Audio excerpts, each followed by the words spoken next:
Hello, dear learners. Welcome to all of you. I think you are practicing every single day.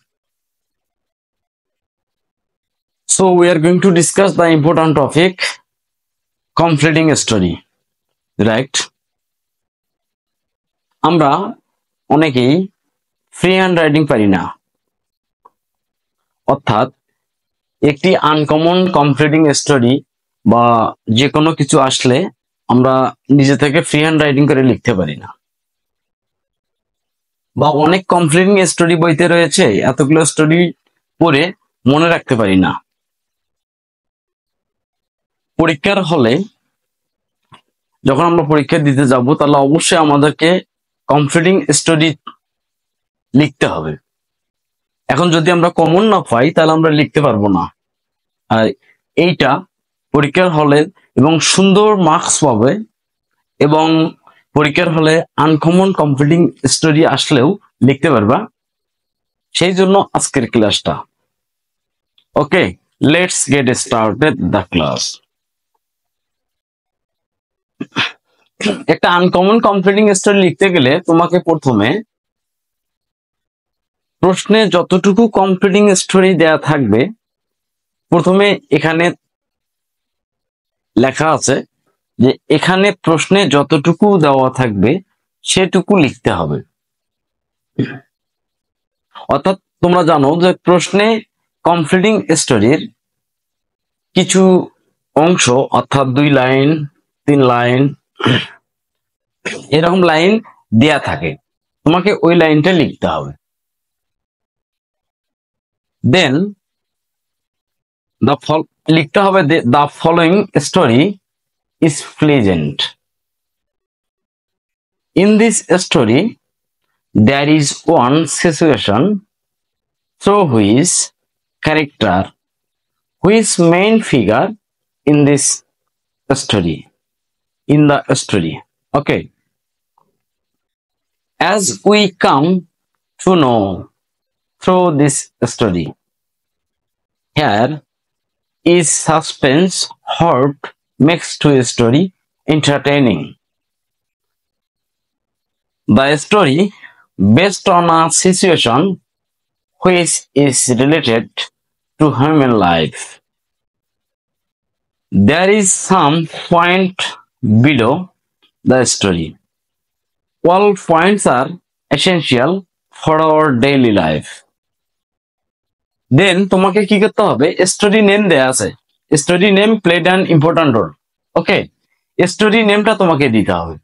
Story নেমটা হইতে পারে যে woodcutter, হইতে পারে হেয়ার অ্যান্ড টর্টুয়ার্স, হইতে পারে দ্য ওল্ড ম্যান, বৃদ্ধ লোক, the old man had 3 or 4 সন, একটা বৃদ্ধ লোকের 3টা সন্তান ছিল ওইটা, কিংবা হতে পারে এ ওয়ান্ডারফুল গুজ, একটা রাজহংসী নিয়ে, ওইটা দিতে হবে। ওই নামটা দিয়ে দিতে হবে, স্টোরির নাম দিতে হবে, দেন লিখতে হবে প্লেড অ্যান ইম্পর্টেন্ট রোল। এতটুকু কাজ তোমাকে করতে হবে।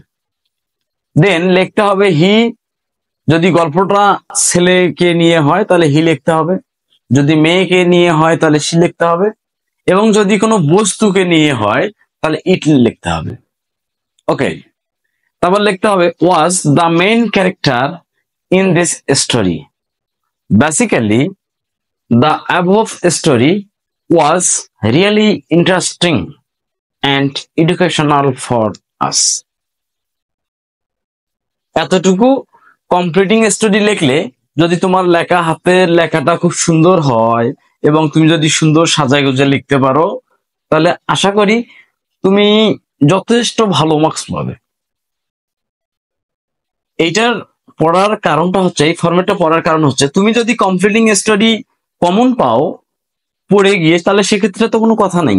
বাট তুমি যদি কমপ্লিটিং স্টোরি পড়ে গিয়ে কমন না পাও, বা কমপ্লিটিং স্টোরি অনেক পড়ছো কিন্তু কমন পাও নাই, অথবা কমপ্লিটিং স্টোরি পড়তে চাও না, পড়লে মনে থাকে না, তাদের জন্য এই কমপ্লিটিং স্টোরি ফরম্যাটটা সুন্দর করে লিখে দিয়ে আসতে হবে। I think you will get enough mark on completing sentence in the exam hall. Okay, তবে তার আগে প্রশ্নে এখানে লেখা আছে যে এখানে প্রশ্নে যতটুকু দেওয়া থাকবে সেটুকু লিখতে হবে। তার উপরে তুমি চাইলে কমপ্লিটিং স্টোরির নামটা একটু লিখতে পারবা। যেমন অ্যান উড কাটার, একজন কাঠুরিয়া। A farmer had 3 sons. এই গল্পের যে টাইটেল নামটা আছে, যেমন এ ফার্মার হ্যাড 3 সন্স, এটা আছে। গল্প হচ্ছে কি, একজন কৃষকের 4 সন্তান ছিল। এই গল্পটার টাইটেলটা হচ্ছে, এই গল্পের টাইটেল হচ্ছে